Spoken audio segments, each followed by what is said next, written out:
నేను ఒక వారం 10 రోజుల ముందు జలపాతాల దగ్గర జాగ్రత్త అని ఒక వీడియో చేశానండి యూట్యూబ్‌లో.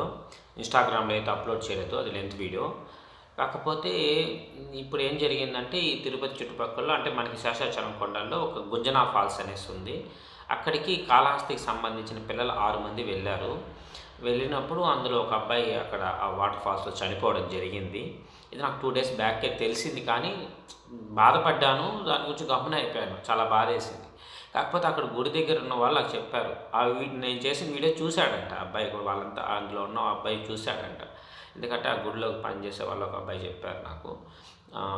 చెప్పినప్పుడు మాతో వెళ్తున్నట్టే జాగ్రత్తరా చెప్తున్నారు కదంటే, లేదు మాకు తెలుసులే మేము వెళ్తాము. నాకేం కాదులే మేము అని చెప్పేసి అన్నాడంట. ఆ అబ్బాయి చదువుకుంటూ గుళ్ళో వాటిలో మేళం కూడా వాయిస్తూ ఉన్నాడు. అబ్బాయి పేరు సాయి దత్త. అది కొద్దిగా నాకు బాధేసింది. చూసి కూడా వెళ్ళాడంటే విధిరాతని అనుకోవాల్సిందే.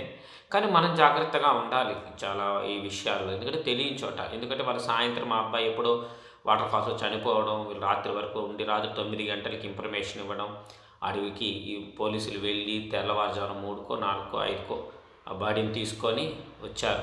అంటే వీళ్ళు ఆ రాత్రి ఎంత నరకం అనుభవించుంటారు అనేది ఒకటి ఉంటది కదా! నేను మొన్న అదే చెప్పాననమాట.